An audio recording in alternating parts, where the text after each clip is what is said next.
So we have gone through 7 stocks in part 1, and in this video, we'll be looking at 8 more companies. So the format will be similar, where I will analyze mostly about the company's fundamentals and their valuations today. Of course, also revealing Adam's average price and how much of gains or losses he is currently sitting on for each position. So if you would like more of such content, gently hitting the like button will justify me making more of such videos, particularly those expose ones. So it will be much appreciated.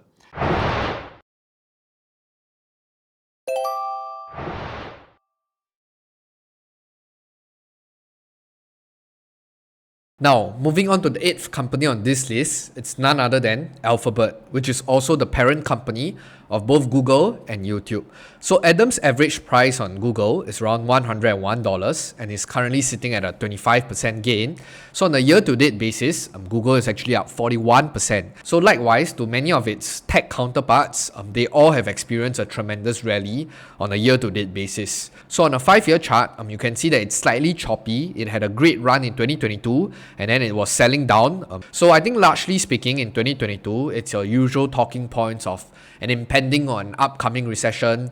Companies are cutting back on their advertising budget and it's gonna have a huge headwind in terms of Google's growth, etc. More importantly, there was also this new introduction of an AI companion called ChatGPT, and even Microsoft's own CEO says that he wanted to make Google dance. So Alphabet is an internet media giant who primarily earns their revenue from advertisements. So you can see that Google services make up around 90% of their revenue share. And I think out of this 90%, 80% is actually from advertising alone. So the advertising business is actually an oligopoly, or some might call it a triopoly, between Alphabet, which is Google, Meta Platforms, which is Facebook, and Amazon with Amazon advertising. So as you can see, based on the report from Insider Intelligence, Google is denoted by the red line, the black line is Facebook, and the light grey line is Amazon. And you can see that Amazon slowly but surely is taking up more and more of the advertising revenue share. So we do ignore the third and the fifth one because Alibaba and Tencent actually operates primarily in China.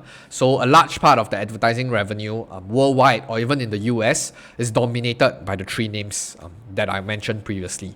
So the main economic mode of Alphabet is quite simple. So intuitively, Google search has already been popularized as a verb. So there's this very strong brand equity and brand recognition where it's essentially top of mind recall. You can say that if you don't know something, people will tell you that, oh, you can go and Google it. On top of that, they have highly valuable assets, which is Google search and YouTube. And I think arguably, many people would agree that Google search and also YouTube is one of the most important internet domain out there today. Thirdly, I think there's a very high barriers to entry because Google is able to enjoy this very strong network effect that compounds on itself for both Google search and YouTube. So just speaking about YouTube, it is basically a place where there's an aggregation of content generated by, and any time of the day, you can just upload a video. The Google algorithm might pick up your video and you are able to aggregate and build a following from the ground up. And because they have a very strong monetization framework in place, it essentially incentivizes more people or newer creators to come onto YouTube to create, and it inevitably creates more content and more consumers go onto the platform to consume, and you can see that very beautiful flywheel effect coming in.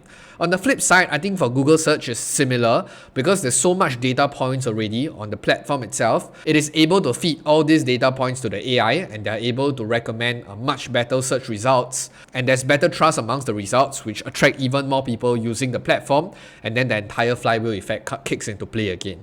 And last but not least, of course, is the industry leadership position that I talked about previously. So this industry leadership position is extremely important, especially when the economy slows down. So particularly so, when there's some sort of a recession or an economic hardship, usually the first budget that goes, it's the advertising budget because purse string tightens and companies might think that advertising is the last priority on the list. Most of them just want to keep afloat and they are a lot more prudent and a lot more careful with their spending. And usually these budgets will be allocated to all these big 3 names, namely Alphabet, Meta, and Amazon, to have the most effective use of their advertising dollars.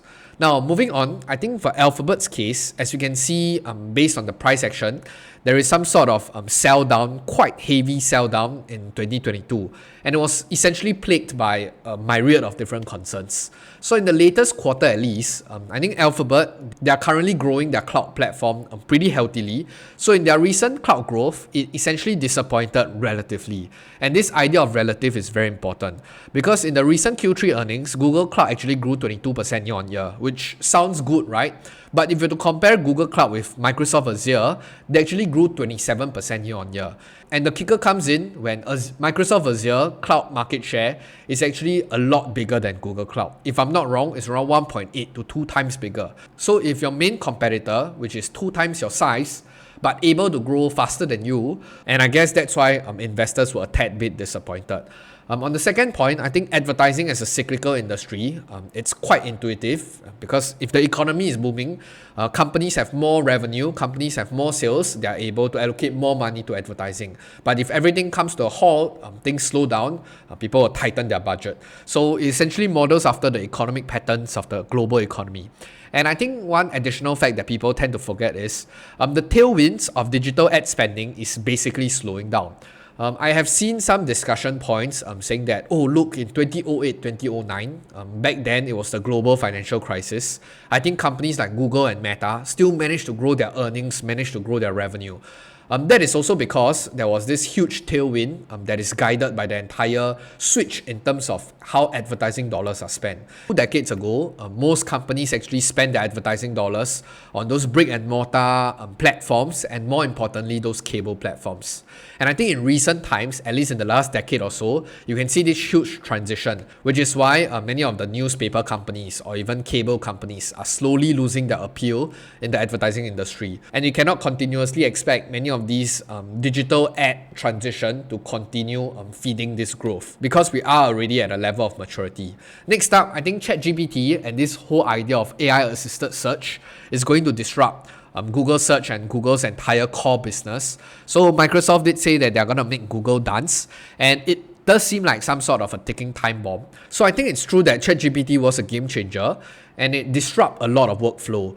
But at the end of the day, it's still about the unit economics of the business. And right now, in terms of grabbing users' attention and being able to lock in users, monthly active users on ChatGPT is slowly going down.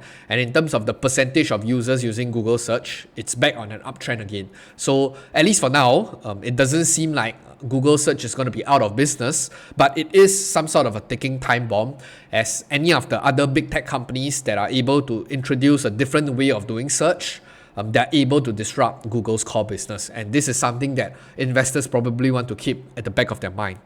Last but not least, I think in terms of Google's moat, it might not be as strong as we think it is because they actually pay Apple annually to remain as the default search engine. And based on the New York Times report, back in 2021, they pay Apple around roughly $18 billion to stay as the default search engine. So I think a counterpoint to this entire argument is that I do believe Google's moat is extremely wide, but why are they still paying Apple? Not really because they're not confident, but I think it's really just to crowd out other competitors. And I think $18 billion per year to them, it's considered chump change in the grander scheme of things, and don't bother risking themselves being disrupted by another competitor. And this last idea on share-based compensation, I think Google has been rewarding employees handsomely. It's true that in recent times, they are cutting back on it aggressively as they fire more workers. Now, if you were to look at the revenue estimates for Alphabet 3 years out, it's projected to be around 8 to 11% year-on-year growth rate. On the earnings per share front, they're expected to grow between 15 to 25% for the next 3 years. Specifically, I think if you look at it on a relative valuation compared to its competitor, I think the closest competitor to Alphabet is actually Meta Platforms. So Alphabet, it does seem like they are trading at a much lower price to earnings ratio, and even on a historical perspective, they are indeed trading right around median or slightly below median. But that said, this is of course based on the fact that I believe the market is now ascribing a lower valuation to Alphabet because they believe that the moat of Alphabet might not be as strong as compared to the rest of the other big tech counterparts. Now, on a forward PE basis, Alphabet is actually trading closer to 22 times, and you can see that the 5-year average of the EPS growth rate is around 23%. So the price to cash flow of Alphabet right now is around 15.38 times, and it's lower than the 5-year average of 17.04. And the free cash flow per share growth rate for the 5-year average is 20%. 20%. So if I were to pitch the 20% growth rate to the 15 times, I do think that Alphabet is definitely trading at some sort of a valuation discount today.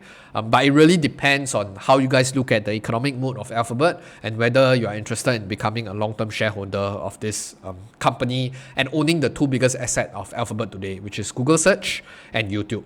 Now, the ninth company on this list, it's Adobe. So Adam's average price on Adobe is $434, and Adobe is trading around $544 today, and he's currently sitting on a 25% gain. So on a year-to-date basis, it's actually up 61%. But you can see that at the start of this year, all the way until May, it essentially traded flat, and it was really in the second half of the year that Adobe had such a great rally. So on a 5-year basis, similarly, it had a huge run in 2022. It came back down to earth, and it's right now in the midway, climbing back up to its all-time highest valuation again. So Adobe, for many of you who knows, it's a software company that specializes in two key segments, which is the digital media and the digital experience space. So I think for many like-minded creators, you probably have used Adobe before for content creation, for production, for photography, for graphics, for animation, for motion pictures, etc., etc. So they have the title of being the king of SaaS, which is software as a service, and they have an extremely sticky business model. You can see in terms of their revenue growth rate, wow, it's just a very, very nice uptrend. Net income, EBITDA, everything is on a nice uptrend. Because it's a software company, the operating cash flow and the free cash flow, denoted by the yellow and blue bar, it's close to 80 to 90% because they have very low capital expenditure, and the return on invested capital on the business itself is usually more than 20% because it's a software company with high returns on investment. Now, I think the mode of Adobe is quite intuitive. They have extremely high barriers to entry because the entire Adobe suite of products, it's basically industry standard. If you want to call yourself a professional creative, you better know how to use Adobe softwares. Lives and livelihoods actually rely on their creative suite. There are many companies and many professionals out there, regardless whether they are freelance or not, basically relies on Adobe for their living. So they essentially run a duopoly between Adobe Premiere Pro and also Apple's Final Cut Pro, particularly for the video editing space. And there's also this new contender, which is DaVinci Resolve. I think those are much more for movie production wise. So there is also a very high switching cost because right now, like we suggest that it's an industry standard. So if you want to switch over to a new service, you have to learn everything from scratch again, and your company has to adopt a totally new way of doing things, new workflow, new manuals, and basically hire new people that know how to use the new products. So there's a very strong sunk cost fallacy, and a lot of people are essentially trapped in the ecosystem. And more importantly, they have very predictable earnings, and they are arguably recession and also inflation resistant because Adobe can just hike prices on their softwares, and people, consumers, companies will still have to purchase from them. I think it's true to a certain extent that they are recession resistant, but it's only true when it's a very short drawn recession. So if it's a very long drawn recession, maybe 5 or 10 years recession, I don't know whether this is possible. So if companies start losing clients and they cut back on their expenses, Adobe might actually take a hit as well. So that's why there's that asterisk. So I think in terms of challenges wise, there is always this thing at the back of the mind, slightly similar to Alphabet, that there's a potential disruption by up and rising niche-focused startup. So what do I mean? So there's an example, which is Figma. So they were acquired by Adobe in September of 2022 for $20 billion. And that was a valuation of 50 times price to sales. So 50 times price to sales is a crazy valuation to pay. I think even 10, 20 times price to sales is already quite a steep valuation. And Figma was a UI UX designing platform. So this entire idea of a niche focused startup is because the entire creative process is quite a long drawn one. And in every part of the creative process, there's probably some sort of problems or issues that Adobe can't really solve. So many of these up and rising startup can basically just create a product or a service just to target their specific niche area. And they can get a lot of users in a very short span of time. And for Adobe's case, it might be a recurring cost to continuously acquire many of these successful startups. So some investors are suggesting that Adobe might be in an innovator's dilemma, where there's a strong disincentive to innovate as it will undermine their existing products. So which is why there might potentially be pockets of opportunities for many of these startups to basically come and disrupt a particular workflow. And Adobe, being the market leader, will have to acquire them, and usually at a very steep valuation. So the revenue estimates or consensus around Adobe for the next 3 years is around 10 to 12%, and the earnings per share estimated estimates is around 12 to 16%. So you might think that, hey, Adobe, even though it's a king of software, they are only expected to grow between 10 to 12%, but they are trading at a PE ratio of much closer to 30 to 40 times. And Adobe's current forward PE is at 34 times with a 10% expected revenue growth. So their EPS growth rate 5-year average is around 21%, and their price to cash flow currently is around 31.7 times. Their free cash flow per share growth rate is at 17.8%. So I think for Adobe's case, it's really a trade-off between having a cheap valuation versus buying a high quality company. Clearly the market is valuing Adobe at a very high valuation, which also explains and signifies the higher quality of the business itself.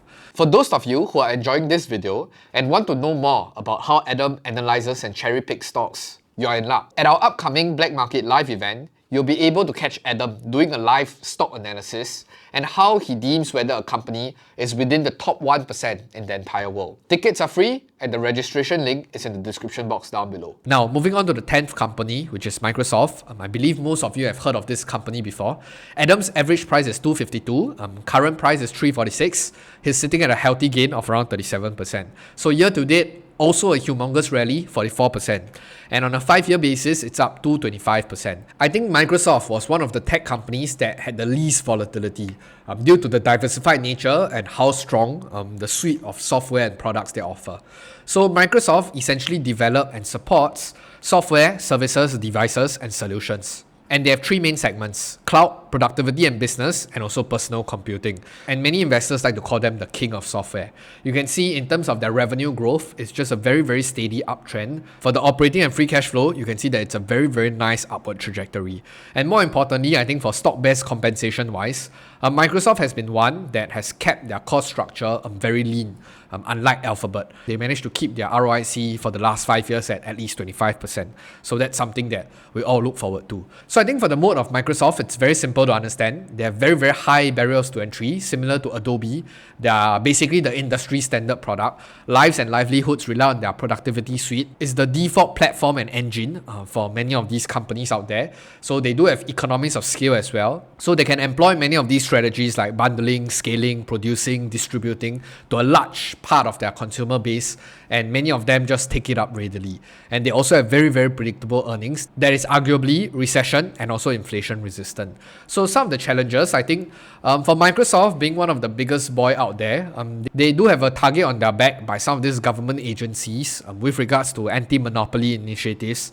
Most recently, Microsoft announced that they wanted to acquire Activision Blizzard, which is in the gaming industry, and there was a lot of hurdles that they have to jump through. But at the end of the day, kudos to their legal and their business team. They managed to convince the judges or convince the regulators otherwise. So this is going through soon. More importantly, I think because of Microsoft's name, their brand equity, they are of a pricier valuation compared to many of their other big tech names. So Microsoft's revenue estimates for the next 3 years is between 13 to 15%, and their earnings per share is expected to grow between 14 to 17%. So it's still considered a pretty high grower, but you can see that in terms of the PE ratio, Microsoft is one of the higher ones.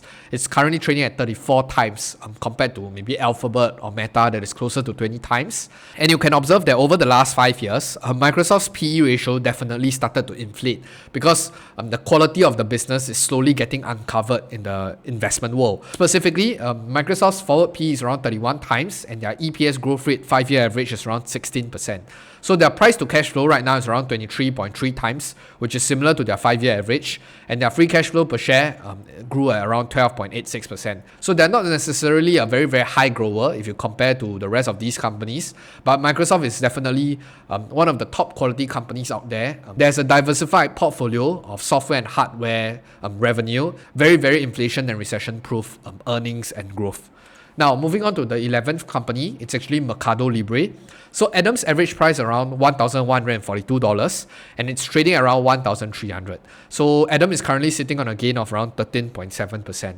So on a year-to-date basis, they had a good rally in the first 2 months and then they basically traded flat after January or after February. So on a 5-year basis, they are up 266%. And at its peak, it was during 2021 where it was trading close to $2,000 per share. And from its all-time highs, it's currently down around 35%. So Mercado Libre is essentially an online commerce platform in Latin America, and they have two specific segments, which is in the commerce and also in the fintech space. So you can really look at their business model as Amazon or Alibaba of the Latin America geography. So you can see in terms of revenue, there was this explosive growth upwards in the last 3 years or so. Similarly, it's reflected in the operating and free cash flow explosion in the last 2 to 3 years. And as they continue to gain more scale and start building up their distribution, so you can probably classify Mercado Libre as your typical growth stocks. And one of their most important mode is really having that first mover advantage in a rapidly growing region and industry. So as suggested previously, the two core segments is e-commerce and finance. And specifically in the Latin America space, there's a lot of demand and there's a lot of need. Basically, it's a blank space waiting to be conquered, and Mercado Libre seems to be in a good position to take advantage of this huge gap. And they are basically building and widening their advantages in fulfillment, fintech, and advertising. And more importantly, of course, because they have managed to build up to such a scale, they are able to enjoy economies of scale and to flush out many of their potential competitors. So some of the challenges is that growth might actually slow down if the global economy is shaky. And more specifically, for many of these up and rising companies that are still very early on in their growth stages of the company life cycle, they would prefer to be able to continuously grow, expand, scale, so that they can ground their business fundamentals. So right now, in terms of the revenue estimates, they are expected to grow around 20 to 30%, which is why they're a growth company. And earnings per share is also expected to grow tremendously from here. And I think Mercado Libre is basically your typical growth stock valuation. The forward P is currently at 67 times, and their EPS growth rate right now is at 107% on the 5-year average. So I did put a highlight here is because this was kind of inflated because of the last 2 years. Before that, I think their earnings was negative. So when they started to swing to profitability, their earnings basically exploded, which is why you see such a huge growth rate. But I think in terms of the top line revenue estimates, they're expected to grow around 20 to 30%. And on the bottom line, they are expected to continue to stay profitable.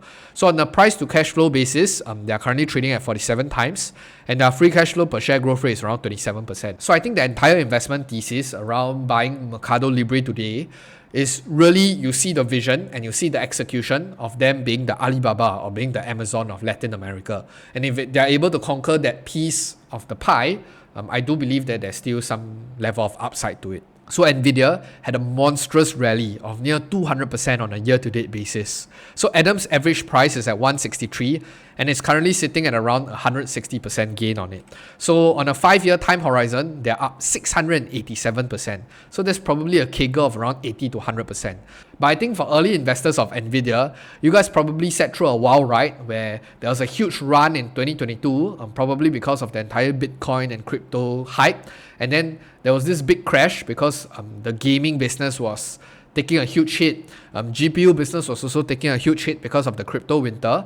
And then in 2023, that's when you see the light of the tunnel again because of the entire AI craze and a lot of the big tech investment into many of the data centers and computing powers needed, etc. They basically provide graphics, compute, and networking solutions, and they're recently making big waves riding on this entire AI revolution. And I think you can really see this sort of explosive growth in revenue in 2022 and also 2023. And for those of you who don't know, Nvidia is not in the chip making industry, they're in the chip designing industry. And on top of that, they also provide software solutions for developers to work on, which is why their return on invested capital is always so high. It's in the 20 to 30% range because they don't really have very high capital expenditure that's needed to build factories and to build the chips, etc. So I think the mode of Nvidia is really, they run a monopoly in the GPU market, more specifically in the AI computing and the high-end chip manufacturing with around an 80% market share. Furthermore, their in-house CUDA ecosystem is the main drawing point for why many of these companies and many of these developers are staying on the Nvidia platform. There's no close competitor that is able to even provide such network and usability, not AMD, not Intel. So some of the challenges for Nvidia today is really the idea of concentration risk because they rely on Taiwan Semiconductor as their sole manufacturer of many of the high-end chips. So if something happens to TSMC, I think Nvidia's top and bottom line will be severely impacted. More importantly, I think the geopolitical concerns around banning of chip sales to many of these Chinese customers. Currently, 21% of their operating revenue is from the Chinese customers. And we know many of these chip act and the restricting and banning of chip sales to Chinese counterparts because of national security reasons, they might pose some sort of threat and drag to Nvidia's growth rate moving forward. And also, the AI demand for chips might actually be pulled forward, and suddenly many of these big tech companies require a lot more computing power. That's why they're shoring up a lot of all these high-end chips. Some sort of skepticism in terms of the demand sustainability, because I don't know how long the big tech companies are able to continuously buy chips at such an alarming and crazy rate. So unless you are of the opinion that they are able to continuously keep up with this demand level, if not, it might be a spike and then we might see a normalization again. And many investors are probably unsure, or there's no visibility on what is this normalized level look like. And more importantly, I think the Chinese demand is also being thrown into the mix as well, especially in the recent quarters. Right before the entire chips ban, they want to acquire as many GPUs and high-end chips as possible. And last but not least, of course, Nvidia is trading at a really steep valuation. By 2024, 2025 onwards, they're expected to normalize down to around 30, 40, 50% range. And earnings per share, similarly, they're expected to have a huge jump because of this great amount of revenue and earnings they managed to derive over the last 2 or 3 quarters, and also in the upcoming 2 or 3 quarters. And since Nvidia essentially struck the gold mine on this entire AI bullet train, I think it's not very fair for us to compare Nvidia with many of its counterparts, because the rest of them will basically look like a joke, and there is still a very huge runway for them to catch up with Nvidia's software and hardware solutions. So even on a PEG ratio, Nvidia is trading around 5 times PEG, which is price earnings divided by growth. I think Peter Lynch's rule of thumb is less than 1 times, but I think for Nvidia's case, if we drag out the time horizon and this entire AI investment is a super cycle, then we are probably expecting Nvidia's earnings and revenue to have a huge expansion in the coming 2 to 3 years. So even on a price to sales ratio, Nvidia is trading more than 30 times now. So 30 times do feel a little bit steep. You have to do your own due diligence on it. So specifically for Nvidia, their forward PE currently is at 39 times. The earnings per share 5-year growth rate is around 26.31%. But their previous earnings per share growth rate right now is closer to 55.38%. So I think the bottom line of Nvidia is quite simple. The investment thesis is whether you believe in Nvidia's story and this AI super cycle, how high a demand it will reach, and how the other competitors is able or unable to catch up with Nvidia's software and hardware solutions. So if they're unable to, and if Nvidia continues monopolizing the entire industry and AI is really in a super cycle, then Nvidia is probably a very good company to take advantage of this. But let's not forget the second part of the equation, which is you probably want to buy Nvidia at a good enough price, because at the end of the day, we are just buying a company based on the expected return on the discounted price of all future cash flows. So that's just my parting words on Nvidia. Now moving on to Domino's Pizza. Adam's average price on Domino's is around $3.38. It's currently trading at $3.44, and Adam is basically break even on it. On a year-to-date basis, Domino's didn't go anywhere as well. So on a 5-year basis, they're up around 29.7%. So Domino's is basically a pizza chain company that operates with 3 main segments: US stores, international franchise, and their supply chain. So the US stores is the ones that they own. International franchise is where they basically just lend out the brand name, and the owners will basically take on all the risks and the cost of setting up a shop. And supply chain is basically where they offer the ingredients and stuff like that. So you can see that Domino's has also been a very nice uptrend in terms of their revenue and their earnings. But that said, I think their debt profile is also slightly concerning. And when you look at their return on invested capital, it's more than 40%, and we'll explore why later on, but it was definitely fueled by this. So the mode of Domino's is like many other restaurant chains, like KFC, McDonald's. It's the brand equity. It allows them to raise prices and people will still come back to visit the places itself. So they also have a very successful franchising model that allows them to be very asset light and to have very predictable cash flows. And like I alluded previously, they are very inflation proof. Regardless whether they raise their price by 5%, 10%, if I want to eat Domino's, if I want to eat pizza, I will still have to patronize them. So some of the challenges that I see with Domino's today. So the first most glaring red flag is really on capital management. So they have been repurchasing shares with debt, and they bought back around 25% of their shares outstanding during the last 7 years. And to the extent that they currently reach 5.8 times net debt to EBITDA at the end of 2022. So this means that they need around 6 years of the EBITDA to actually pay down their debt. So there's also a lower in growth expectations, and they're not raising prices as aggressively in this inflationary environment, which some investors might be skeptical that whether the business is really inflationary proof or not. And out into 2025, they're expected to grow around 5 to 6%. And on the earnings per share basis, as they're retiring shares, the year-on-year growth rate is right around 8 to 15%. So I think specifically for Domino's, if you to compare it to their other restaurant counterparts like Texas Roadhouse, like Yum Brands, McDonald's, Domino's do tend to trade at a slight premium, and on a historical basis, they are trading right around median of between 20 to 26 times earnings. But I think when we look at their forward PE, it's at 24 times, and their EPS growth rate for the 5-year average is around 14%. Their price to cash flow right now is 24 times compared to the 5-year average of 15.7 times. Free cash flow per share growth rate, 12.77%. So specifically for Domino's, you probably need to make the assessment that whether their brand equity is as strong as ever and whether you'll be concerned about the debt structure of Domino's today. So Alibaba on a year-to-date basis, they are down around 9%. Adam's average price around 164 Hong Kong dollars, and it's down 51%. Alibaba is the leading e-commerce company in China, where it provides the technological infrastructure and marketing reach to bridge the gap between merchants and users. You can see that pre-2020, they were having this very exponential and very nice uptrend in terms of their revenue growth. Similarly to their cash profile, operating cash flow, free cash flow, all on a very good uptrend out into 2021. And 2021 is a very important year because I'll talk about it later. But on the flip side, for the return on invested capital, it has been pretty choppy and pretty haphazard, to say the least. So the moat of Alibaba is that it's the leading player in multiple industries in China. And for those of you who have done business before or own companies that have a Chinese footprint, you know how crazily competitive the Chinese market is. And the good thing is Alibaba managed to rise to the top for many of these industries in China today. Being the first in e-commerce, being the first in advertising, being in the top few for logistics, the first in cloud, first in e-payment. So they do have a very strong network effect within its own ecosystem, and they're able to exploit the economies of scale because of the first mover advantage. Very similar to what Mercado Libre is trying to achieve right now. So they also have a balance sheet fortress.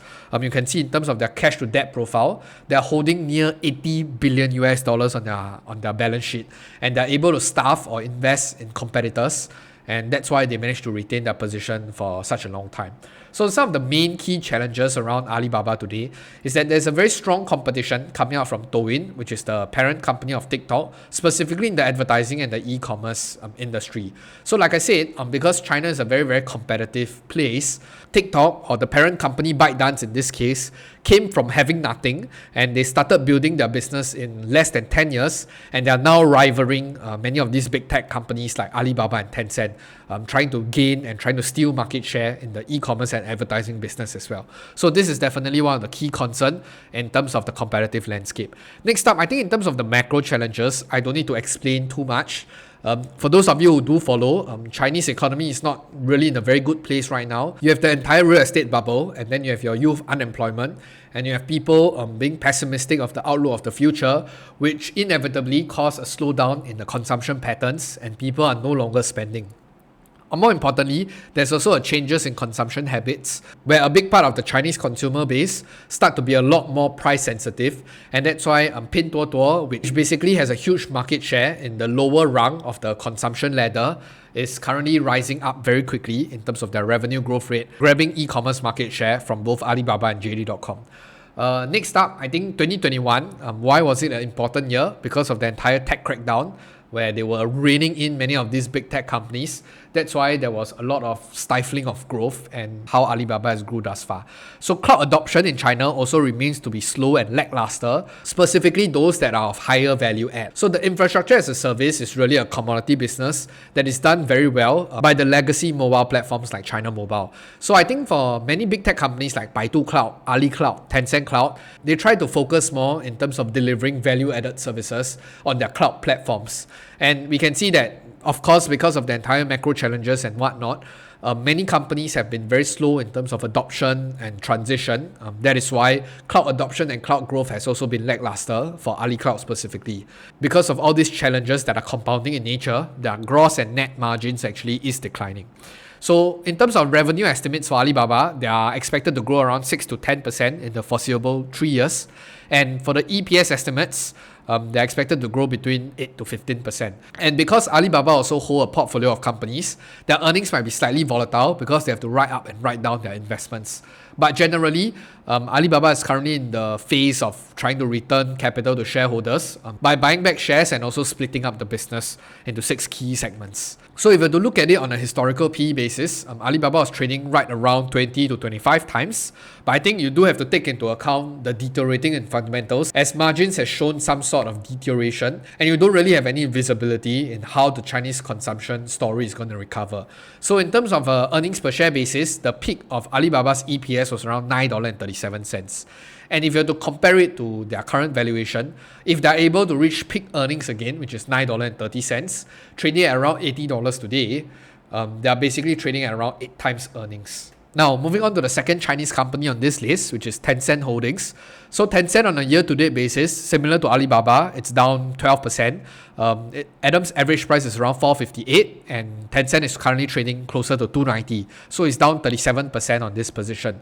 You can see that in terms of the price chart or price action, similarly, in the first 2 months of the year, both Baba and Tencent actually rallied quite a fair bit. I think at least around 30 to 50%. But that was really on the back of this entire idea of a Chinese recovery, the reopening of the entire economy and this idea of revenge spending.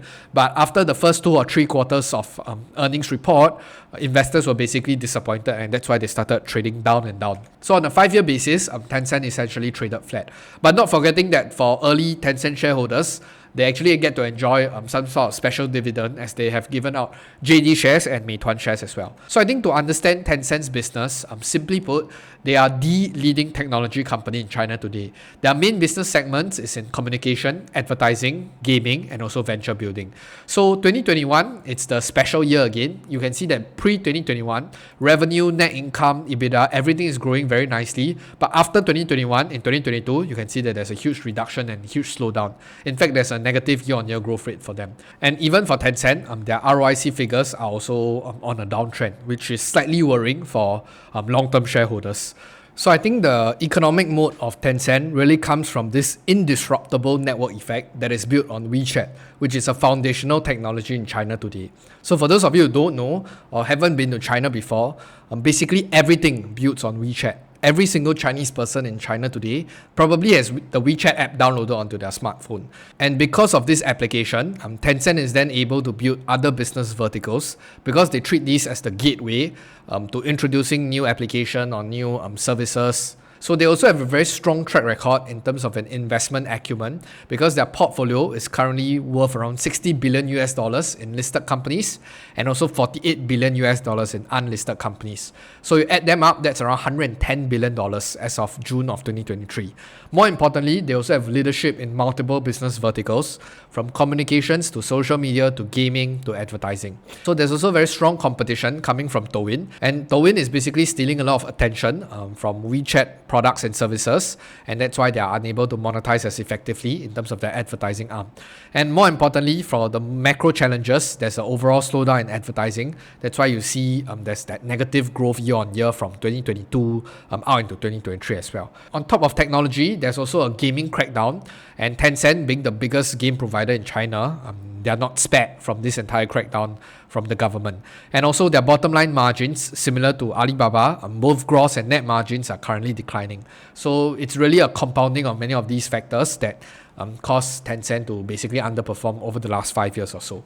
So Tencent is expected to grow around 11% in the coming 2 years. And specifically for the valuations of Tencent today, you can see that on a price to earnings ratio, the median is around 35 times and they're currently trading at 13.5 times.